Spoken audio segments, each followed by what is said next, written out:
Must have been like when Facebook started. Like I went on it and I saw someone making fun of me, and I'm like, I don't want to be here. And literally that person probably my life could have gone one way and it went another way because like someone was people get addicted. Yeah, people get real fucking addicted to Facebook, and I could have been one of them. But luckily, the first thing I saw was someone making Next fun thing of you me. know, you're like a QAnon guy. Yeah, it's like a different story arc. I feel like that about Twitter or X, whatever it's called now. Twitter is like, and that whole thing is just like, it just seemed like a place for negativity. It never took off in Australia the same way it does in the States. It's so big there. It took Yeah. off. Yeah. Oh, that's Yeah. rough.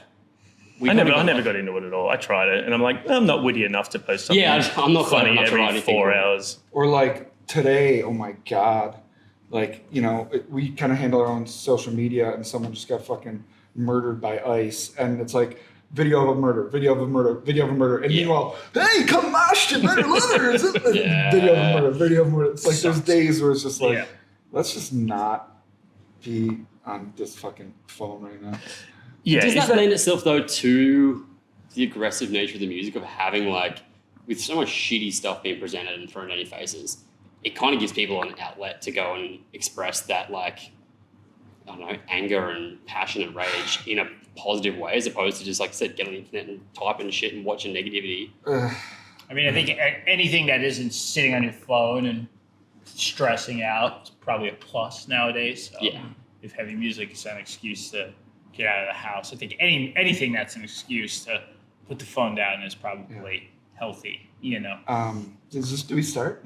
Oh yeah, we're always rolling. ABR, always be rolling. I like do a hard reset of like everything for New Year's, and one of the things I stopped was scrolling, and then the Bills won, so I was like, well, I gotta see what everyone's talking about, or I'll follow for Sucks you back in. sports.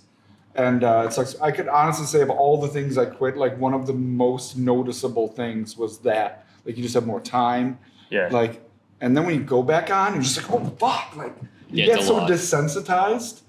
That he was like, yep, murder, okay, different angle of the murder, okay, like that'll fuck you up. And just getting off of it for like 2 weeks kind of gave my brain like a, hey, We had that recently with the, like, obviously, I'm sure you guys heard about the Bondi Beach thing that happened. Yeah. And my son is 13 years old, and he has a phone, and I didn't know it had happened.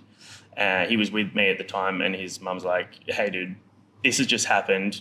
Can you please get his phone off him? Just tell him he's not allowed to have it for a while, because it was constantly being pushed and pushed and pushed. And like at some point, is he going to come across it? Yeah. But on a Sunday or Saturday afternoon, we don't need him sitting there hanging out with his family just going, oh, cool, like fucking 16 people just got shot.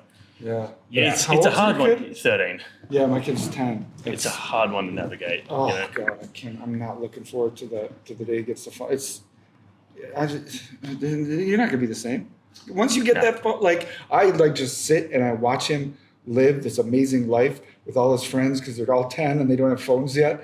I'm just like, oh my God, these poor kids.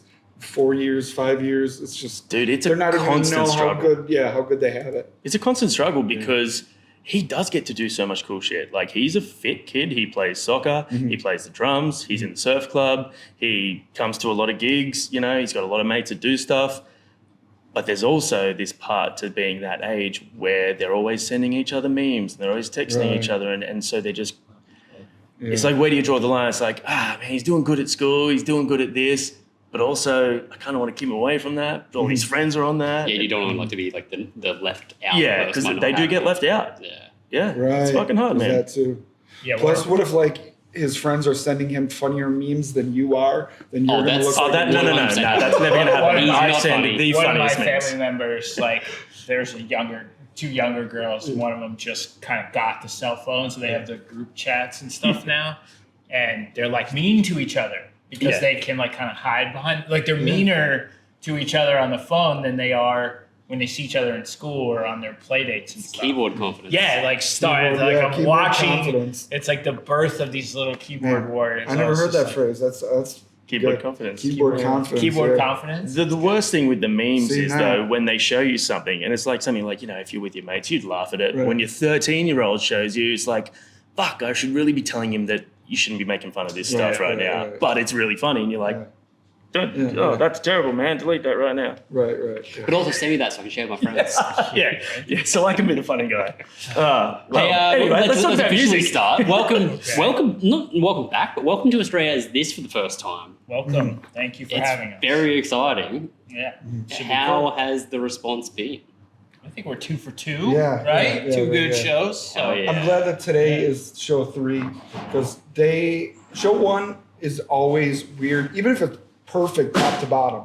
Show 1 is always like, how was it? Yeah. Like, especially after flying for this long, and then you're jet lagged, and then you took, we had probably a month and a half off, and then show 2, you're like, okay, bring on Sydney.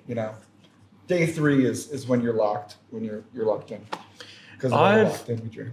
This would probably for you, Jordan, be the longest you've gone without coming back to Australia? Because I've seen you play this venue just many fucking times. Man. just loading in. I'm like, because there's all the posters of all the shows. Yeah. And so like just loading in was like, well, I was here with 2015 with Touche Amore, 2010 with these bands, and then you see one poster from 2013. Like we were here every year.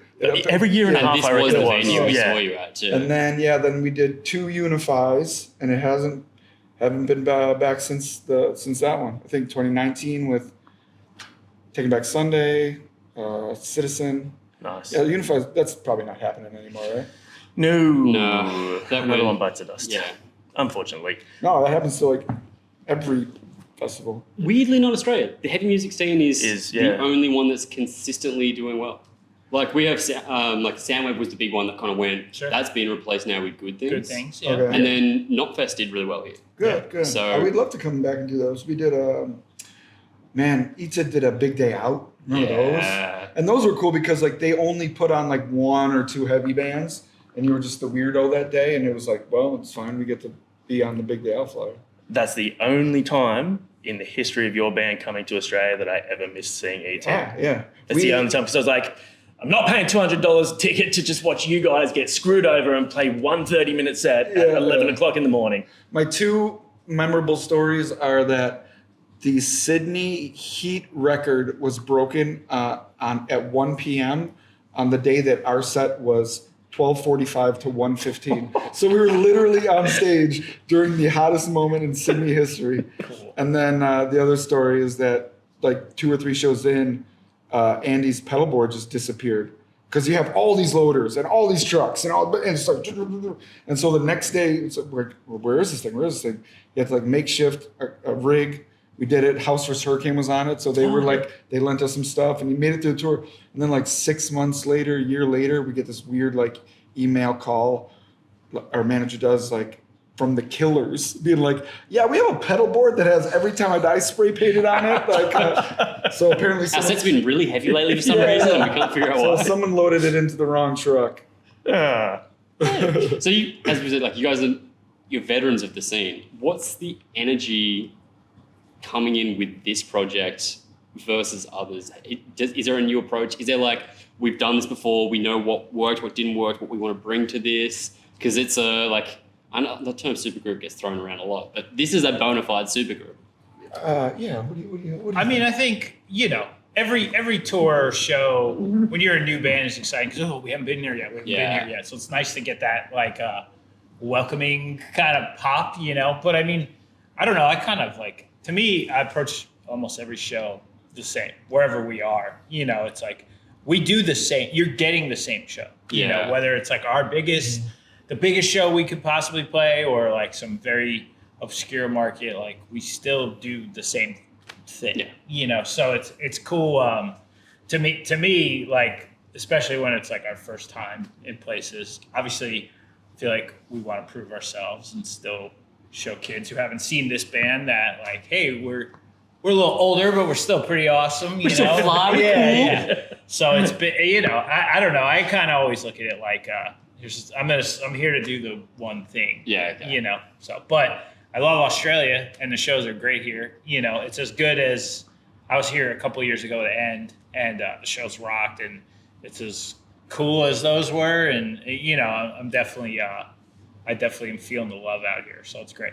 I feel like we saw from the moment you guys played your first sets, because we're fans of all the projects you guys have done individually across the board. This is a really cool thing for Johnny and I particularly, but seeing the first shows where you like had barely released music and just seeing how people turned up and embraced the project from the start. It was crazy immediately. Yeah, I was honestly surprised. Like, I knew obviously we were going to be able to like maybe skip a step because everybody had just done so much work in this world, and we all kind of have our little fan bases and stuff. But I was honestly kind of shell shocked, like, on how quickly everyone just kind of embraced it and stuff. It was awesome. I mean, it really breathed life into the band. It's why we've done so much with so little music, because we're like, all right, if you like it, you want it, like, we're going, you know. And we've only done one full length, you know, and I feel like we've kind of lapped the world now and done multiple tours overseas in Europe and hit America a ton, like hit Canada a ton. We're here now. It's like,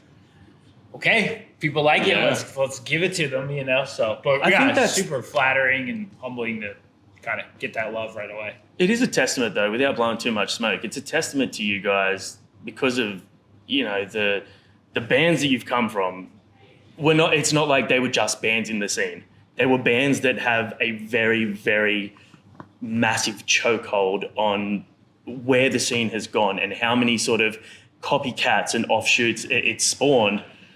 And when people lose those bands, when those bands announce they're no longer doing something, and you see a supergroup like Nath mentioned come together, you guys managed to nail getting the best part of all those projects into this new thing that sounded so fresh but still ticked the boxes for what myself as a fan of what you guys have done in the past. It checked all those boxes. The energy was there. It was original. It was abrasive. There was melody. There was chaos. You never knew what you were going to get from minute to minute.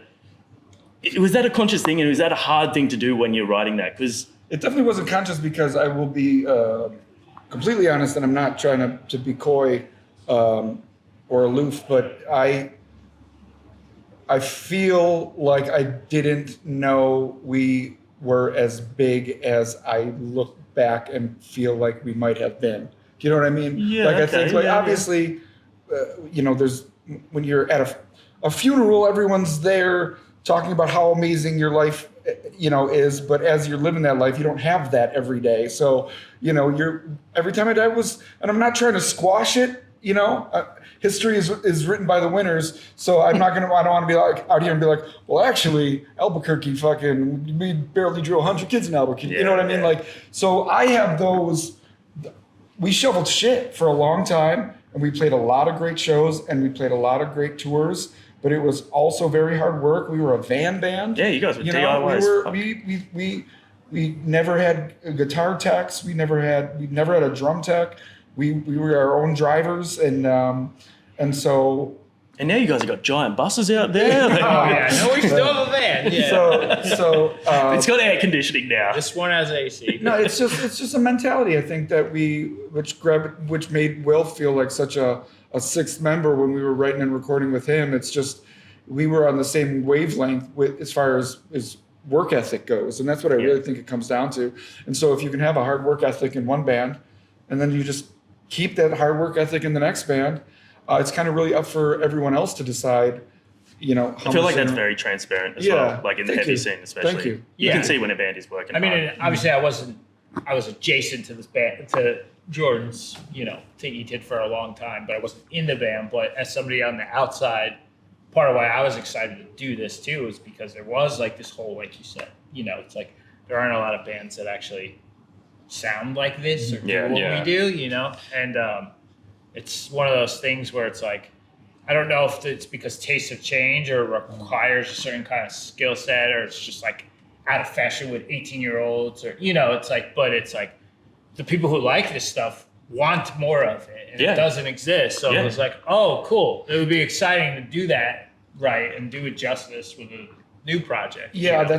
that's one of the biggest things I've realized, is that it did leave a hole. And when you're there and you're occupying that hole, you look around and you say, yeah, there's bands like this and this band sounds like that. And then you're right. Like when Ita broke up, I was kind of you process it, still processing it. But one of the things was like, that kind of made us put the foot on the gas, was like, yeah, there really isn't anyone kind of picking up where we left off. So yeah, let's go do that. Does it bring back when obviously, you get together with a bunch of dudes, some that you've been playing music with for a long time, a couple of new guys. You guys worked with Greg in the past, obviously. Yeah. And, obviously. I forgot he was on an Ethan song until a kid told me yesterday. Yeah. Oh, yeah, no shit, that's right. Does it? I'm sure that this is a silly question because obviously that helps rejuvenate, rekindle, and sort of give you a bit of a taste of, this is, besides all the bullshit that happens in a band, this is why we did it. This is the right move. Let's get into it. Yes. Yeah. You want to have that connection, your sense of community. We really had a fucking special thing. I'm not trying to take over the interview and only talk about Ethan, obviously, but I have no problem talking about it either. It's kind of like I don't want to, I don't not want to kind of thing. And the sense of community was amazing, and it's rare. And that's another thing that I was very, very, very in the moment the entire time with Ethan, whether we were on stage or whether we were just hanging with the kids at the shows. And it made me, I didn't realize how rare it was. When you're in a community, you don't really know how it feels not being in that community. Yeah. And so I found hardcore when I was 12, and I just remember feeling, it's so fucking cliche, but it just, I've always felt every kid wants to belong, every person wants to belong, and for a lot of people, it's the hardcore scene. Found that at 12, and then just kind of, Ethan started when I was 16, so only 4 years after that, you're kind of building this thing, and you're in it. Yeah. And you don't know how good it is to be in it. You just know it's good. You know this feels good. And then when it's gone, you're just like, ooh, that's not fair. Yeah. I want that. I need that back. Have you noticed there's such a resurgence and love for heavy music that's coming back around now? There was a while where it wasn't. Will would probably know this better. He's a producer of the everyone. best. Yeah. Of the best. Everyone. Of the best. Literally So, everyone's stuff, yeah. It's funny, me and my friend Jonathan were talking about this when he was tattooing me last week. He's like, I swear to you, anytime I hear anything new and awesome, I'm like, I bet Will Putney produced this. And he was right. He's like, what, the Grey Haven was the last thing you put on. I was like, oh, of course Will produced this. And, well, I appreciate it. Yeah. I don't do everything. There's plenty of stuff out there I don't do. I feel like I do less now because we're touring a lot. Sure. well, everything good. Yeah. Is what he meant. It's like a little point of anxiety for me now where I'm like, should I be doing more records? Because I used to do more, but I'm very happy doing both things. And I do agree with you. I think heavy music's on a huge upswing right now. It's awesome. Bands are just getting big, bigger than bands have ever been in this genre, which is great. Do you think that's to do with the music, or do you think that's just the state of the world? I think it is a little bit, I think some of the reasoning behind it is a little silly. I think the entry point to aggressive music could be like a TikTok meme that's funny now and stuff, but it's fine. It doesn't bother me. When I got into this world, it was very different than what the culture of it is now and stuff. And I don't love how monetized some of it's become, and there's gimmicks that are just probably beaten to death by now. A lot of it's not for me anymore. This is just old man yells at cloud shit, but I'm happy that it's giving young bands platforms, because it is going to put this more in it's going to create more opportunities for helps good sustainability bands. and longevity as Well. well. Rising tides raise all ships. You just read my mind. I was turning to him to ask him what the saying about the tides Well, that's was. the saying. You should ask me, because I had it on Never ask You him. don't look to me for answers for Yeah. anything. Okay, so touching on I'm the same where you just said Will's worked on everything. Everything good. Everything good, yeah. Is there anything shit you've worked on? No, don't What's answer the that. shittiest thing? Don't do that. No. Oh, the shit. No, He just it been unleashes North which- Lane? I actually know the answer. You don't Oh. No, you No, don't. in the last, you have a great story. Never mind. No, we're Never not mind. doing Never mind. that. I Never don't mind. do the band. Every band is awesome. Yeah, we have a Every habit band of is being the awesome. positive channel, okay? So let's Every keep it- band is awesome. Actually, maybe we should start 2026 being the Yeah, fuck 'em. assholes. We want control Yeah. everyone from now on. Let's just No more start dropping building- Every band is that. We have a very strict. We will say as well, this is again not Every blowing band is smoke. awesome. We have so many friends that have worked with you, and nobody has a bad word to say. Oh, well, that's which is a very cool nice. thing, and that must be something like Well, who are kudos to your you. friends? Tell me who your friends are. We're not spreading rumors either. But it is like I Tell said, me I who just like likes joked me. about North Lane, but like we've got so many friends that have worked with you across different projects. They're Yeah. always like, it's DoorDash such a pleasure. delivery guys or like bands? Or Yeah, like, I used to work at the Dude, DoorDash just got fucking cancelled here. It's no really? more. Oh. Yeah, we only have it with Beats now. Oh no, Menulog got cancelled. DoorDash. Ah, Well, damn it. I mean, that's awesome. Yeah, I mean, honestly, every band I've worked with in Australia, I loved and had a blast working with. So We do have pretty good bands coming out of here. I mean, I've spent a lot of time here making records too. You Yeah, know, true. Did a record in up on the, spent some time on the Gold Coast. I was in Melbourne recording Amity. I was near Byron working out of a studio up there doing like some In Arts Wake stuff. Like, yeah, it's cool. It's given me the opportunity to see so much of this country over the Where's years. your favorite place in Australia? You can answer this too because you have been here enough to have an answer. mean, for this one. I'm surprised you don't have real estate. on agents, man. like a kind of bitchy tourist level, I do like the Noosa area. Oh, yeah. But Okay. I actually really like the Gold Coast.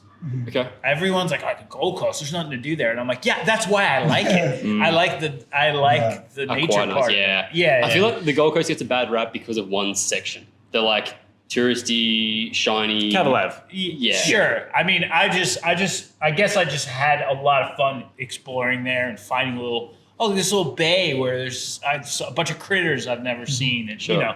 it's sort of my entry point to Australia. So maybe for nostalgic reasons. yeah. But yeah, I mean, I do really like it there. Jordan? Favorite part of Australia?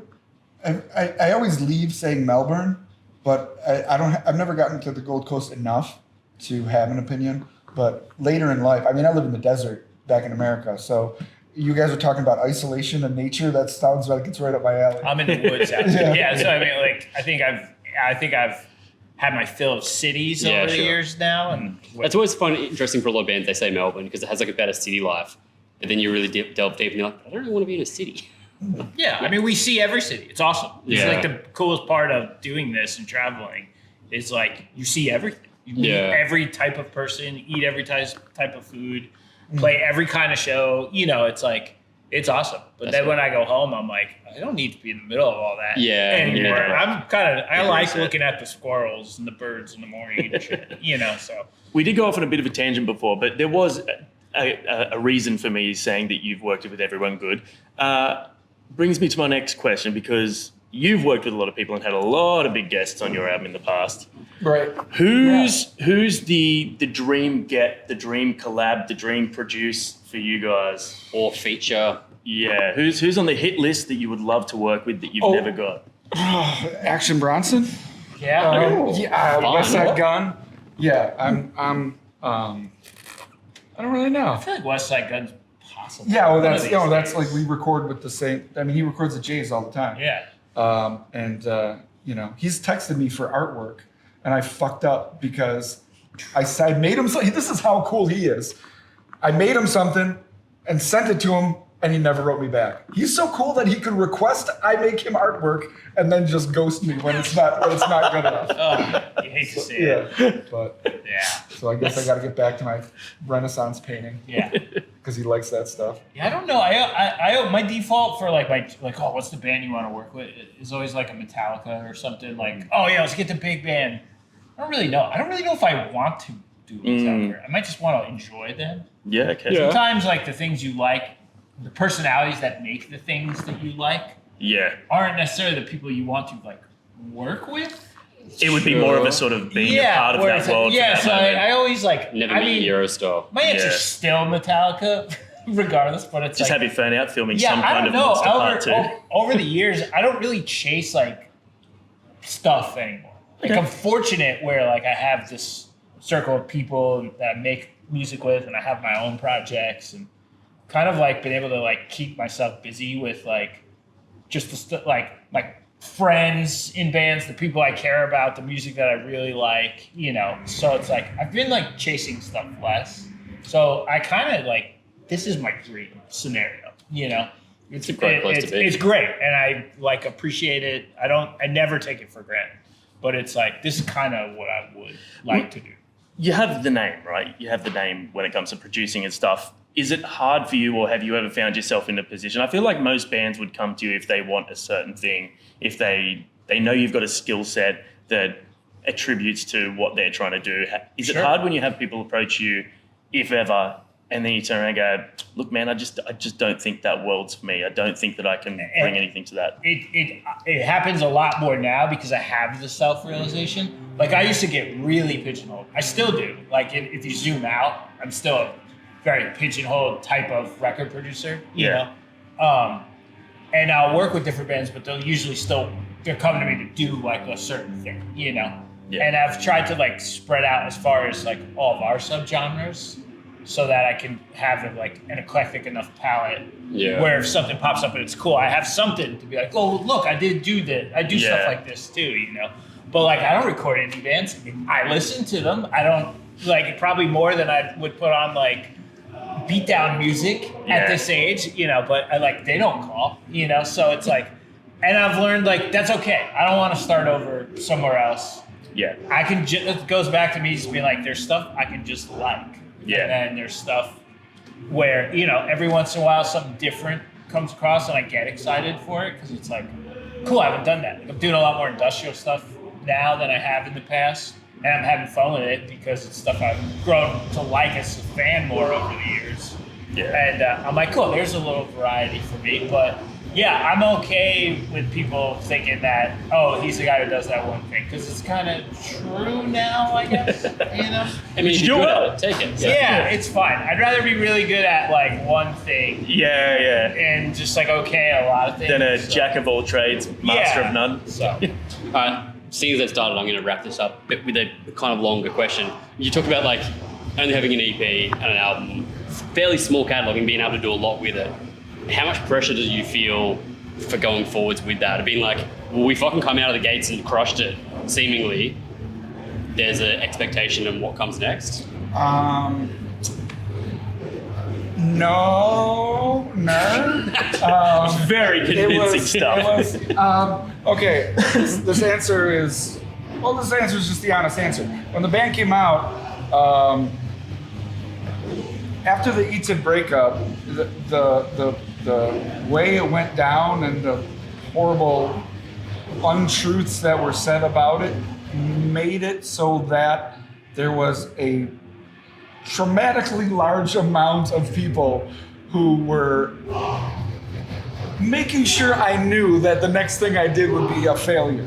And so that actually took all the pressure off of it. I swear to God, I'm not bullshitting. I wasn't like the kind of person that's like, well, fuck them, I'm gonna fucking show them. And no expectations, no disappointments. I was just like, oh, I'm playing house money. Yeah, all of this is house money because they already told me for a year it was gonna fail before we even had the first band practice. And so even if we draw 100 kids a show, that's 100 more than like these people have told me. And you know, and I don't like live online, but I do art on the side, and that's how I get a lot of my jobs are through social media. People will write me, and so I have to see this stuff. You know what I mean? I don't go looking for it, but I have to see it. And so as far as the next thing we do, no, I think it was just like, see, I told you it was gonna be fucking awesome, and then you kind of gave you guys a chance to work out exactly what you wanted to do and who you wanted to be without those expectations. Now you've got that. And now, I got my mojo back. Just like, was that Austin Powers 1 when he lost his mojo? And was it every? I think it was the first one. He lost his mojo in a movie. Yeah. And so I was like Austin Powers. I just got my mojo back, and now we're shagadelic, baby. Now we're shagadelic. Now we are finally shagadelic. And now we're going into part 2, which I don't even remember, but part 3 was hilarious because that's the Beyonce gold Fat Bastard Yes, one. I want to paint his Yoo-hoo gold. Yeah, there's 3 was good. Maybe we skip a second record. No, it's there. We just didn't show you guys. Trust us. This is the better one. Wouldn't that be funny if like you wrote a second record and it was bad? Deliberately and so to be don't shit. put it out, but then you record another one, and then you go like, okay, here's our We already third did our one. sophomore slump. Don't worry about it. We're on to the next Happy one. we're now. It's our third LP. Everyone's like, where's second? It wasn't good. This one's good. You wouldn't have liked it. You wouldn't have liked it. Yeah. That's a good way of going about it. Hey, no one's done that, so new territory is definitely. It's cool. Yeah. We are like, now we're at the point too where like we're gonna actually go away for a while. Like we did a lot really fast. And now we know like, okay, whatever we're doing next in the future of this band, and we were like, let's get it really, really right. Let's do everything at our pace. Let's not set a deadline on any of this stuff. So it's gonna be cool to finish these shows because this is kind of the end, of this whole, I'll call it an album cycle or whatever, and then we can sit back and kind of chill and see what we want to cook up. Yeah, sick. Yeah. But plus also like we have like 10, 15 very good demos. So even as you're asking, like I'm just thinking about how we're like, no, trust us. We already have an Yeah, album. it's fucking good. It's really good. There's stuff brewing. It's really good. I like that. Yeah. Well, watch this space for album 3. It's coming soon. Album 3. Thanks for hanging out. Oh, As that's a, we're, what album yeah, album 3. Yeah. We're stoked to have you back. Yeah, as I said, it was like such a exciting thing for us to, one, hear about the project starting and then have it be as good as we hoped it could be. So well done on exceeding expectations. Thank you. Absolute Appreciate pleasure to have you guys back and get to pick your brain. So thanks so much, dudes. Go crush it. guys. Legends. Yeah. Thank you. I hope you stay on the show. Yeah, we do that. Yeah, if Thanks, you bud. get a chance, we can play tonight. Yeah, I don't know if we do that. Oh! No, we're going to go out and actually listen to your stuff in the car now. So Oh, you know that's what it cool. sounds like. Yeah, put on LP3. That'll be true.